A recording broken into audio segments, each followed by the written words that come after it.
Ìyàwó ti dé ẹgbẹ́. Àwílò pàdé mi. Ṣọlá tí mo sẹ́ni sí ẹ. Àwílò owó tí mo sẹ́ni sí bàbá tẹ. Wọ̀ máa ní ẹbí rẹ̀.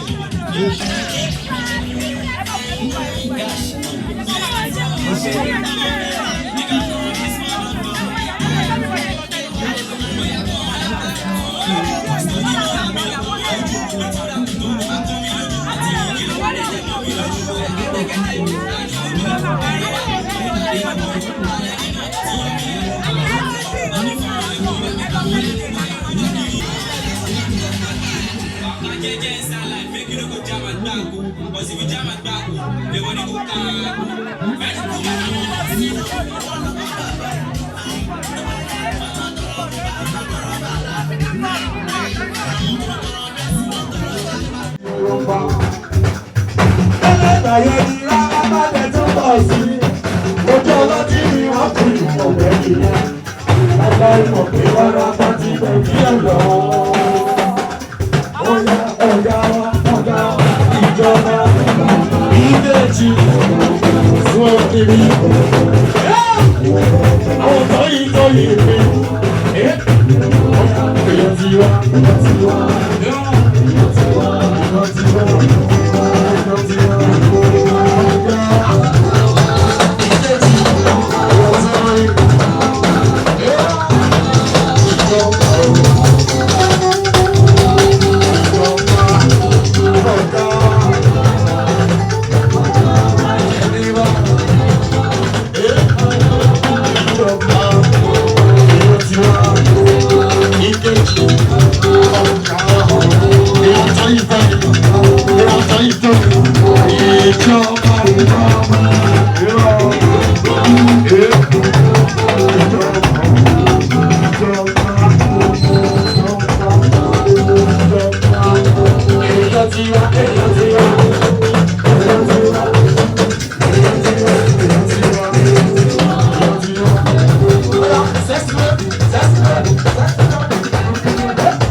Foundation, on behalf of the CEO, we want to call on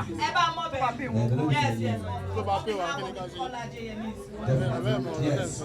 So one time, ladies and gentlemen, cameraman, I beg, camera this to you because of your balance. Goldman TV, intact. Oh my God. Okay, now I need to appreciate all media houses right here tonight. Yeah, from Goldmine TV to 300.TV, Flip TV, Bera TV, Huda TV, NTA, Flip TV, Broadway TV, yeah. Big shout out to Broadway TV. Big shout out to Goldmine TV.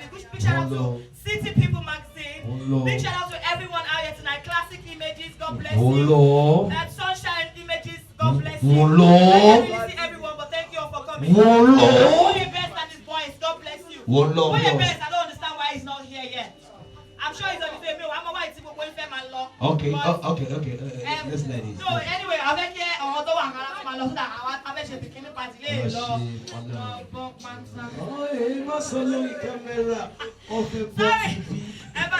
sorry about that. We have a bikini party. You know we're having a 3-in-1 party today. Yeah, so this is the second. We did one already successfully. I alone can do it. 3-in-1, you know. So this is the second. It went successfully, and I'm so glad. Thank you guys again for coming. I want to buy me Ankara. God bless you. And your car battery is ready. Come on, what is she? Why am I wanting to watch you? And Joe, never see.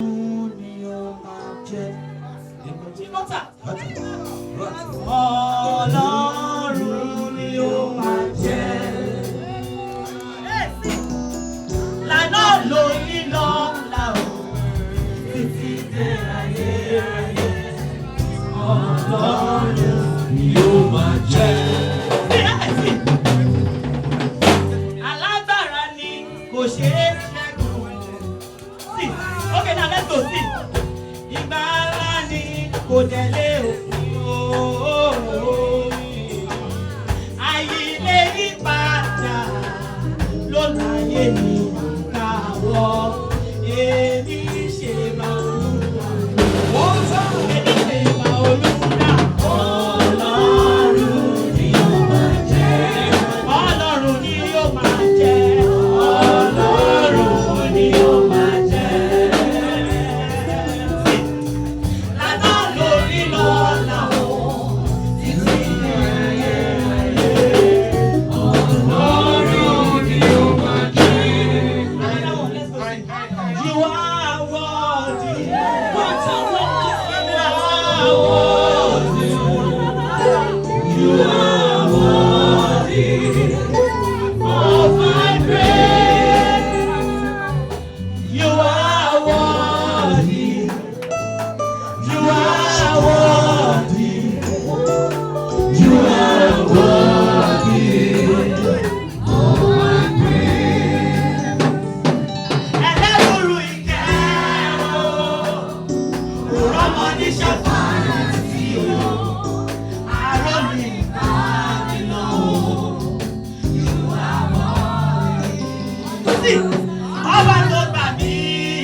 orí àtẹ̀dáyé. Ọ̀dà òkùnkùn bírímù. Àdá ìmàlẹ̀. Ojú ọ̀run òbílẹ̀ fún ó. Ó gbẹ̀rù méjèèjì. Àìrìn àjò. Ohun ẹ̀dàgbàdo rẹ̀ dá wáyé. Ibi ẹ̀mí gbàgbọ́ ẹnì kọ̀ọ̀kan. Àjùlọ ẹni tí ọ̀kan òde náà kọ́. Àbí aṣọ ẹ̀dá ẹni tí ọ̀kan òde kọ́. Ẹni tí ọ̀kan òde kọ́. Àbẹ̀wò ọ̀tẹ̀ sí ọ̀tẹ̀ káyé wà ó. Ọlọ́run láàbí àbílẹ̀ sàmì wà ó. Ayé àtàrun láàbí yé. Àṣẹ̀dá mi yá mi. Ọ̀rọ̀ rẹ̀ ló jẹ́ kẹ́lẹ́ wà. Ọlọ́run ó yá ẹ̀ sàbí o. Ó bẹ̀rẹ̀ ẹ̀ sàbí o. Àbí o. Ẹ̀ sàbí o.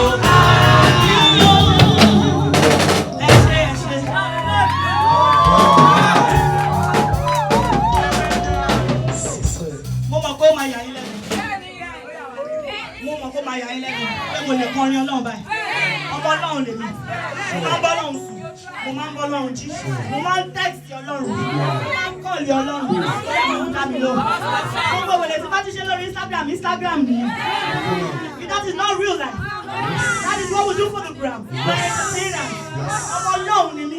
Ilé ẹ̀ lọ fi tèmi ní ìbùkún Olúwa.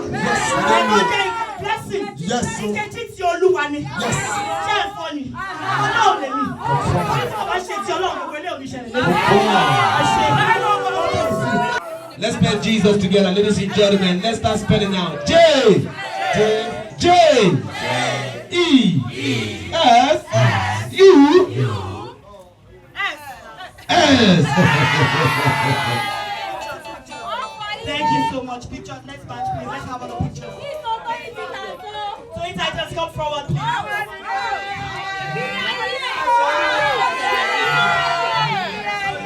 Thank you so much. Thank you so much. Thank you. Okay, let me give you one last one.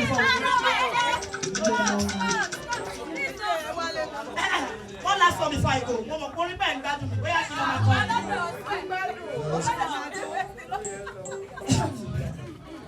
Mo ojú mi ti rí.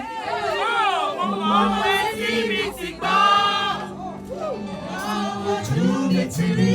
Mo etí mi ti gbọ́. Lọ́wọ́ tó wà. Ayọ̀ rẹ̀ olùgbàlà. Ayé mi létò. Ìmọ̀ ti wí. Ẹjọ́, dídì owó ni mo ẹ jẹ́ kí n kọrin. Mo fẹ́ kọ́ lọ́run gbọ́ àdúrà mi. Orí ó ní àwọn nǹkan bíbá ìkọ́ mi lọ́rùn fún wọn. Mo fẹ́ kó dá yín lójú pé tẹ bá ti kúrò bíbá gbogbo nǹkan tẹ bá ti ń bèèrè. Inú òru la wà ilé tí wọ́n ti gbà. Ọlọ́run á pọ̀ yín lé. Ayọ̀ yóò dẹ̀ ní di ìbànújẹ́. Ẹ ṣe now let's go. Ojú mi ti rí.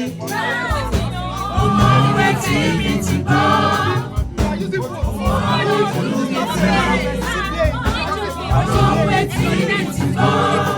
Lọ́gán tó gbọ́ ìró ayọ̀ rẹ̀ olùgbàlà, ayé mi létò. Lọ́gán tó gbọ́ ìró ayọ̀ rẹ̀ olùgbàlà, ayé mi létò. Ayé tó ti dàrú tẹ́lẹ̀tẹ́lẹ̀ o, lágbà tí ó dé. Ẹni tí ènìyàn ti fi ṣàlùfàní rẹ̀, lágbà tí ó dé. Orúkọ tí dọ́dọ̀ kan kò sí láti ẹ̀. Ẹ ṣe.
Claro.